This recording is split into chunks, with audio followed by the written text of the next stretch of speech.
Assalamualaikum warahmatullahi wabarakatuh.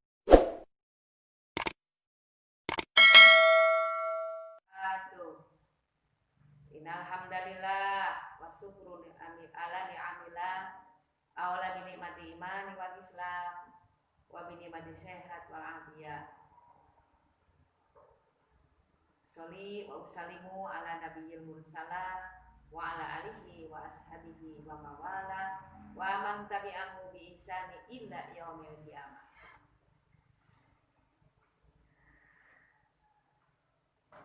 Alhamdulillahirabbil alamin.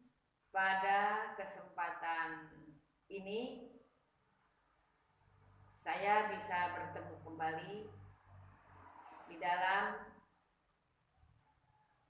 kajian atau penjelasan dan penjelasan demi penjelasan sehubungan dengan bulan Dzulhijjah pada tahun ini. Dan bersyukur pula kepada Allah Subhanahu wa taala, mengucapkan alhamdulillahirabbil alamin, sehingga atas berkah dan rahmat Allah Subhanahu wa taala kita sampai saat atau detik ini masih diberi kesempatan untuk beribadah kepadanya.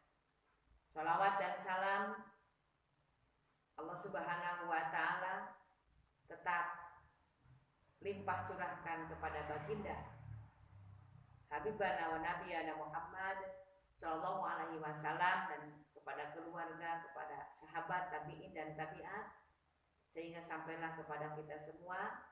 Semoga nama kita semua itu, umat Nabi Muhammad, ada dalam draft atau data yang akan mendapatkan syafaatul uzma. Amin ya Allah ya rabbal alamin. Baiklah,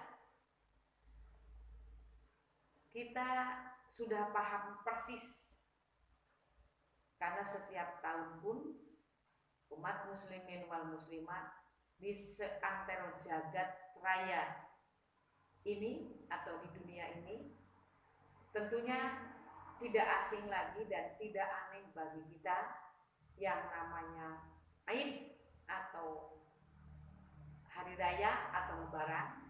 Dalam satu tahun itu ada 2 kali perayaan atau hari raya. Yang pertama, hari raya Idul Fitri selepas menunaikan ibadah puasa Ramadan.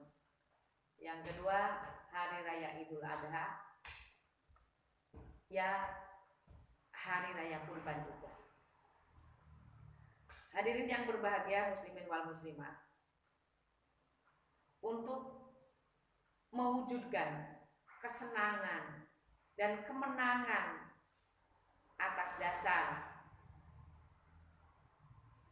telah dilewatinya perjuangan beribadah kepada Allah Subhanahu wa taala, lebih-lebih di hari raya kurban atau Idul Adha ini, atas perjuangan Kanjeng Nabi Ibrahim alaihissalam menunaikan perintah Allah Subhanahu wa taala untuk memotong atau menyembelih putra si matawayangnya atau tercintanya, si belahan hati, yaitu Nabi Ismail alaihissalam. Maka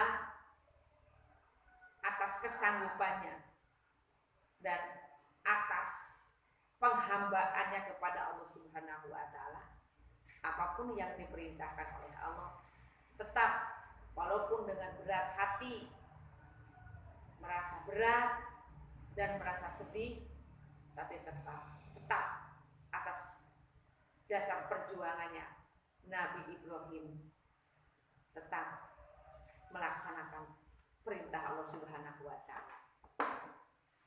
Maka untuk mewujudkan kemenangan tersebut, umat muslimin wal muslimat hendaknya membacakan, melantunkan takbir.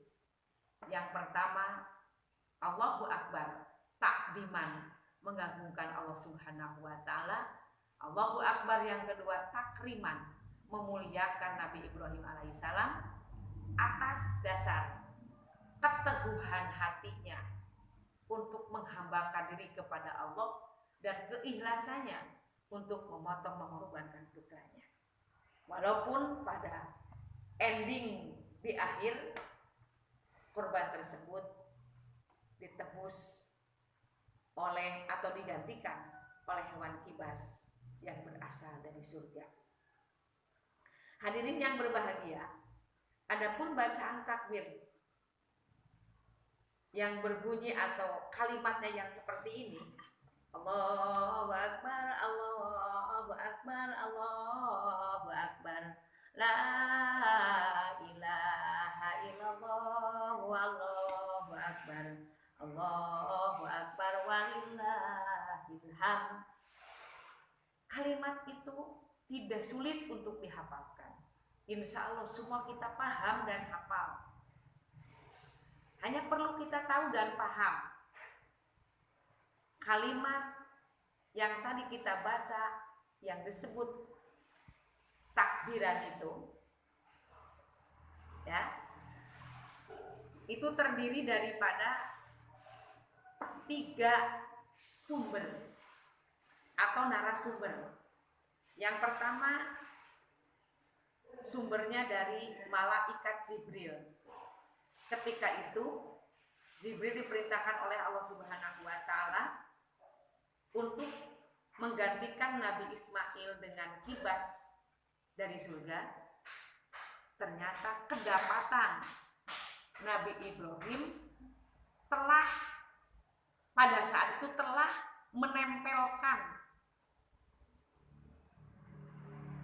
menempelkan pisau atau pedangnya di leher Nabi Ismail alaihissalam. Dengan ta'azub, merasa kaget dengan penghambaan Nabi Ibrahim sebegitu agung dan sebegitu tekadnya bulat, maka malaikat Jibril dengan spontanitas mengucapkan takbir, Allahu Akbar, Allahu Akbar. 2 kalimat takbir. Yang pertama, takdiman Allah, mengagungkan Allah. Yang kedua, takriman, memuliakan Nabi Ibrahim alaihissalam dengan apresiasinya yang setinggi-tingginya, semulia-mulianya, sampai ikhlas dan ridho untuk mengorbankan anaknya. Maka kalimat takbir yang diucapkan oleh malaikat Jibril terdengar pula lah oleh Nabi Ibrahim alaihissalam. Nabi Ibrahim pun melanjutkan kalimat takbir Jibril tersebut dengan la ilaha illallah, wallahu akbar. Ternyata tidak sampai di situ saja. Didengar pula ucapan kalimat thayyibah Nabi Ibrahim oleh sang anak Nabi Ismail, dan melanjutkan pula Allahu Akbar walillahil hamd. Maka dengan 3 narasumber tersebut disatu kalimatkan oleh Kanjeng Nabi Muhammad SAW dan digunakan oleh umat di santero jagat ini untuk mengumandangkan rasa senang hati dan kebahagiaan dengan kalimat-kalimat thayyibah yang berbunyi tadi, takbir. Kami ulangi, jadi takbir yang kita kumandangkan dan kita gemakan di malam dan pagi hari raya Idul Fitri maupun Idul Adha itu adalah yang pertama takbir dari malaikat Jibril, yang kedua dari Nabi Ibrahim, dan yang ketiga dari Nabi Ismail. Hadirin yang berbahagia, kita beruntung jadi umat Nabi Muhammad SAW, tinggal melanjutkan, meneruskan, melestarikan itu pula jadi nilai-nilai ibadah kepada Allah Subhanahu wa taala. Maka kita patut bersyukur, mengucapkan alhamdulillahirabbil alamin. Semoga dengan adanya penjelasan seperti ini kita lebih mahabbah dan kita lebih lebih mahabbah dan lebih menghambakan ini kepada Allah dengan ucapan kalimat tersebut. Semoga bermanfaat bagi kami dan bagi kita semua. Dan kami akhiri, Allahumma fiqh al-thariq. Wassalamualaikum warahmatullahi wabarakatuh.